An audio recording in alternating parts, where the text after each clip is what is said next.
Congratulations, Vaibhav, on getting a 695 from the entire top 1% team. How does it feel? How are you feeling right now? Thank you, Aman. Thank you so much.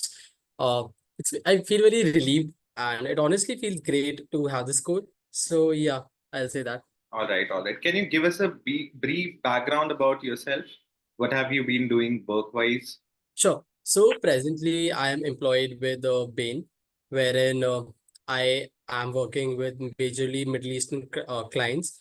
All right. Through being at Bain, I've say experience across different industries, different work streams, etc. So yeah, that's what I've been doing since the past 3 years now. Before which I graduated from Trades of the Business Studies. Wow. And how's your experience at Bain? How's the work over there? It's pretty enriching, honestly, because the work is very versatile. I get to work on very different kind of projects, and it's very fast paced and very high learning.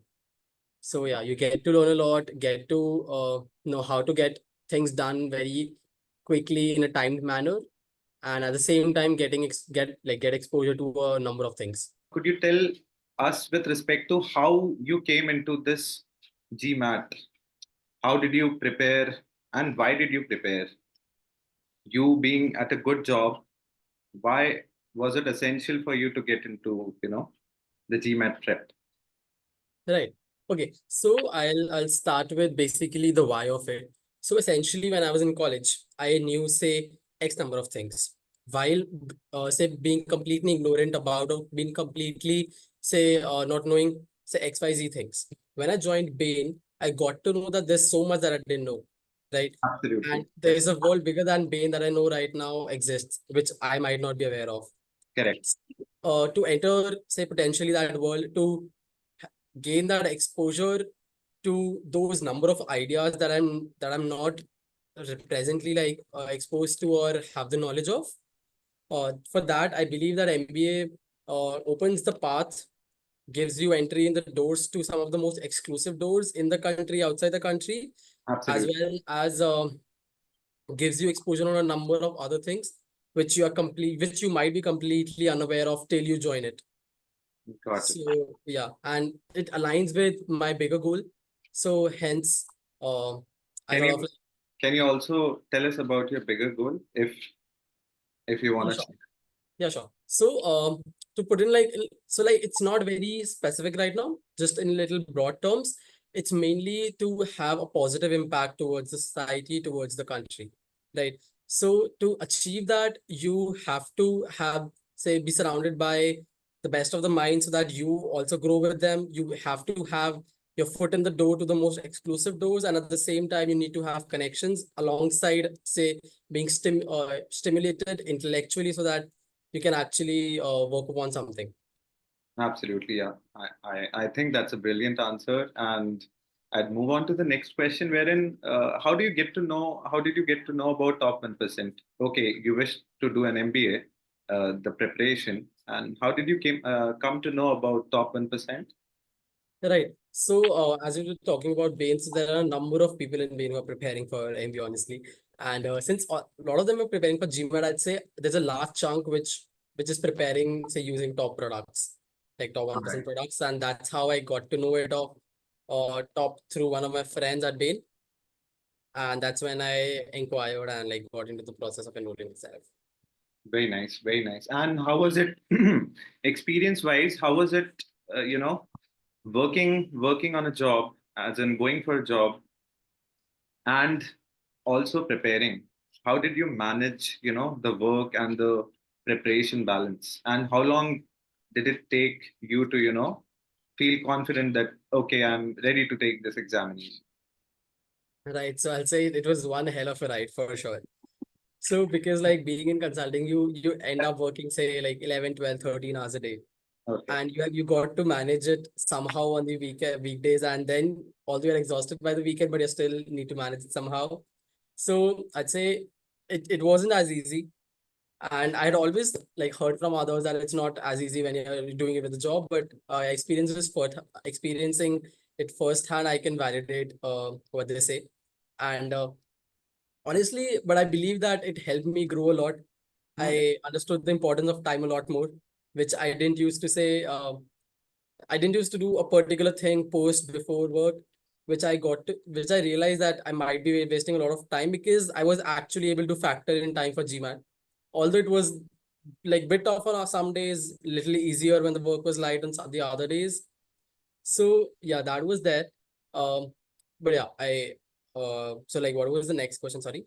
Yeah, but it did make it did make you a stronger person, okay? Whether it did make you it did make you realize the importance of time, those shorter bits of time, let's say 45 minutes, 90 minutes. How can you make the most of that particular time? Correct, correct. Like honestly, very true, very truly. This happened because there were times when I was actually studying in my lunch breaks at work because I used to I wanted to like make the best of say a 30-40 minutes break also. So I used to have lunch very quickly and then study for the next 30 minutes so that I can at least do like 2 or 3 RC passages in that time. That's great, man. That's great to hear. It'll definitely inspire and motivate a lot of our other GMAT aspirants. That's for sure. I mean, honestly, some bit of it, even I was motivated by some other participant who said that they were working 14 days and then still studying.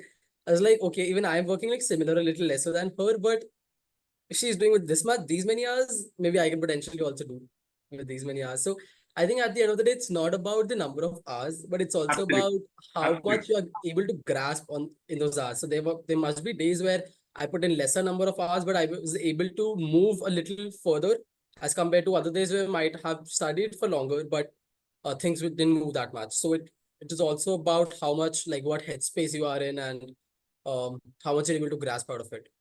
Absolutely. I think in the initial days, what usually happens is a majority of students go for, let's say I have to complete 30 questions in, I don't know, 60 minutes or 90 minutes. And in the initial days, for the initial phase of preparation, I don't think that's a good way to go about it. That kind of accuracy comes when you are practicing, when you have been practicing, and when you are good with or familiar with the concepts. So I think that's a story, at later down the preparation. I would say once you have gone through, the concepts, once you have practiced, and after that you need to then focus on, that kind of practice wherein you're focusing on time versus the number of questions that you're doing. Correct, correct. I'll totally agree with you on this. Because there were times like even initially and somewhere in the middle also where you start to get like you tend to get a little demotivated because things are not going as smoothly or you're not getting at as much accuracy. But what worked for me at that time was not focusing on what's not going right, why is it not going right, what I'm doing wrong, or just contemplating about or introspecting some stuff, but rather just being at it, not overthinking, but just being at it, just doing it over and over, and you will see that it's like after a point, it automatically improves. Hmm.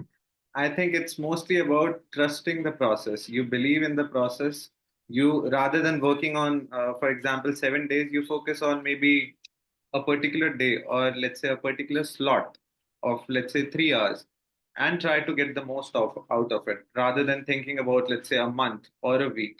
I would say those fractions of work, small intervals are very important, effective rather than focusing on the whole 7 day plan. Totally, totally. I totally agree with you on this because um, you got to say make a strategy for your own self Absolutely. because one process doesn't work for all. You need to see it for yourself wherein say you are more productive, less productive. What can you do when you're more productive? Which topics are you like comfortable with, and can you can even pick up after work, say even when your brain is tired. So you got to say make that strategy for yourself, and I think that really worked for me. Absolutely, absolutely. Coming to the preparation phase, can you tell us about how did you deal with quants, verbal, and the data insight section? What was your strategy, and how did you go about, let's say, quants? Let's take quants first. Right. So for quant, what I did was I say went through the whole videos, practiced all the questions that were there, practiced a few of 700, 800 level questions. But honestly, quant was like the most tough area for me. Okay. Um, yeah. And what happened, what used to happen was that I was making like very silly mistakes. So there were tests where I was getting like a 95% accuracy. There were tests where I was getting like a 60% accuracy, which was like a lot of variation. So I sat down and I started to realize and started to like make note of where I'm going wrong, what is say leading to that mistake. So yeah, that was the point was that I was conceptually mostly clear, but silly mistakes were happening. So I started working on those, and honestly, I think for quant, the the top 1% topic wise mocks really helped because the questions there were so tough. I mean, they were not the easiest of the questions, and some of them even felt more difficult than the 700 800 level PDF. So after practicing those, I sort of had a little more confidence as to I can now deal with the easier ones more comfortably. So That that is one thing that prepped me, and then also the portal mocks for like the whole quant section, they were also pretty helpful. So yeah, I was like my accuracy wasn't as great before doing them, but practicing all 16 of them, it improved quite a lot. And in the paper, it was like in the main test, it was pretty good. that's good to hear, man. That's good to hear. Did you go through the basic videos? Did it help? The YouTube videos. The YouTube videos? Yes. Yeah, so that genuinely helped because when studying quant, so like I did say study quants 2 to 3 months back when I was prepping, right? So I did go through the concepts then, but there are some concepts that you need to revise basis some topics that you're facing difficulty with, and I believe that those videos really set the foundation. And I was even referring to those videos, say 2 or 3 days before my exam, because there was, say, one topic that I'm struggling with.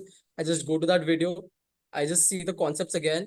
And then I realized that there's this one very basic thing that I went wrong with, or I'm going wrong with. And then that concept is like corrected when you watch the video again. So that was really helpful for me. Good. So important aspects, highlights would be the portal questions, the topic-wise tests, the videos, and 700 to 800 level questions. Correct. Yeah, I think that's essentially the whole quant material that is out there given by top here. Talking about the verbal section, as this is the most feared section among the students, can you help us out with how you went about the verbal section? Yeah, sure. So for verbal, I had started say like with Octave and with CR. So instinctively, CR was something that I used to enjoy. That was used to be like problem solving for me, and I used to enjoy doing the questions. So initially, I didn't focus a lot on CR because I was like doing fine in it, like approximately 80 to 85% accuracy was there. Mostly I focused. I knew that RC is one area that can make it or break it for you. Correct. So I say I knew that sir suggested that you do 4 passages every day and then how that's how you build. But what I did was that I focused first completely on RC. I was like, I want to get done with this first.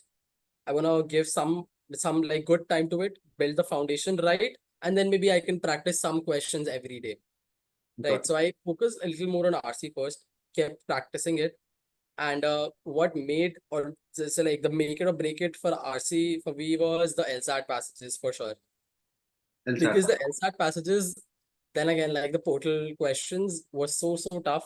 There are passages where you don't understand anything. And even in those questions, I was able to get like 60 to 80% somewhere in that range accuracy. But I knew that if I'm not getting like anything out of this passage, and still I'm able to get like 60 to 80%, 3 or 4 correct out of five, that actually helped me build a little bit of confidence. And so like just one day before, and then just before the exam. So for RC, what helped or what worked for me was the momentum. So what I did was like 3 or 4 days before the exam, I did LSAT passages in sittings of 3 hours each. And just 2 days before the exam, I also did the RC long sitting one and RC long sitting two. So how that helped me was that helped me build a muscle for first of all sitting for that long, and then again, but also say reading and say comprehending things for 3 hours straight. So Absolutely. that helped me build a muscle, a momentum just before the exam. And I remember that just one day before the exam, I did RC long sitting, like 2 tests out of the three. And just after that, I went to the 700, 800 level PDF just to check how I'm doing.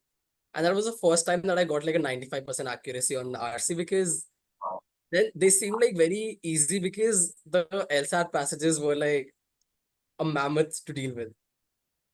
I think most of the students, they follow the preparation, they follow this phase properly. But when it comes to practice, when it comes to long settings, I think that's the deal breaker. At I would say that point is the deal breaker wherein you're having or you're sitting for long, for let's say 3 hours straight, 2 hours straight. I have seen in a lot of students that okay, if I'm unable to solve let's say one or two passages, I might as well just stop it and then take it some other time.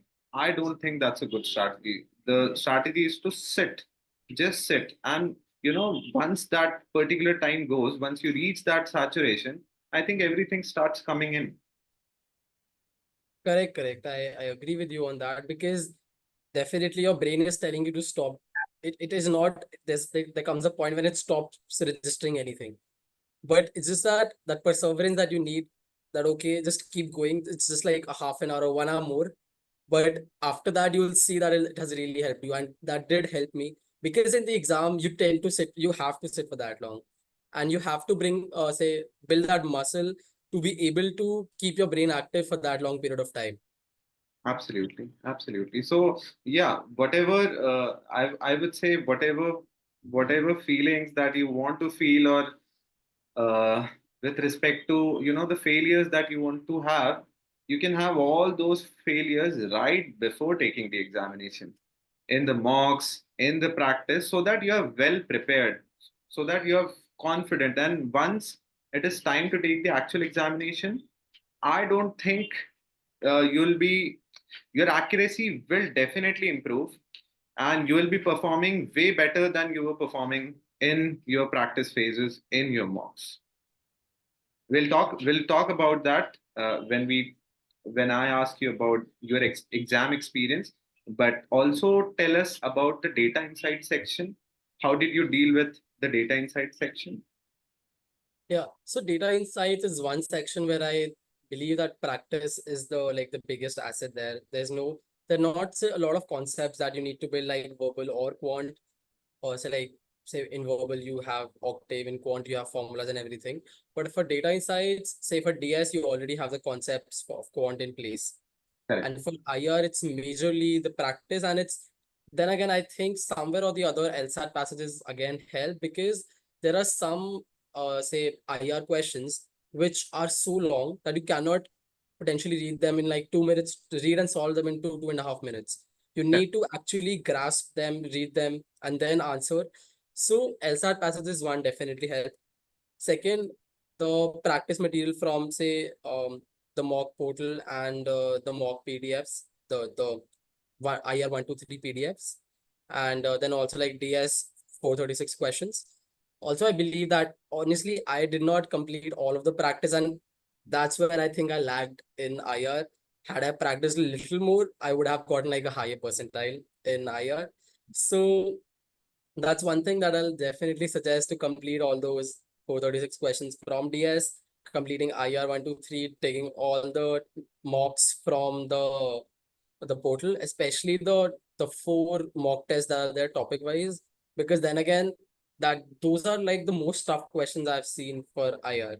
And if you're through with those, the others seem pretty easy. Absolutely. Yeah. So my suggestion would also be to focus. See, with respect to the concepts part, I think a lot of, I would say all the students will focus and would focus on the concepts. But when it comes to practice, there comes the difference.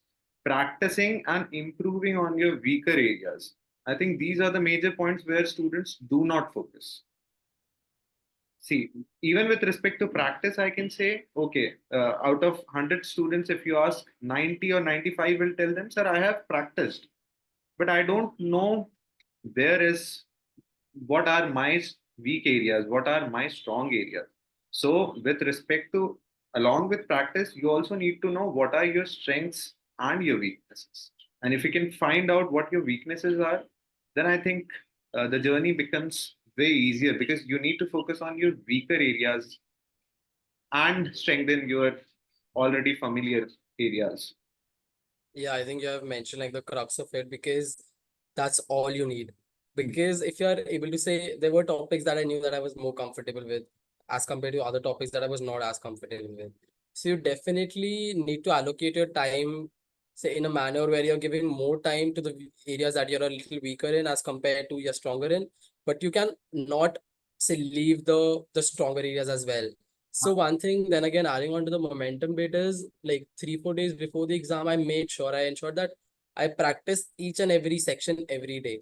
Like some bit of CR, some bit of RC, Quant, IR, DS, like everything in one day because that's how your brain like be like is in touch with the concepts. Otherwise, you cannot afford to lose momentum or say lose the touch in either of them.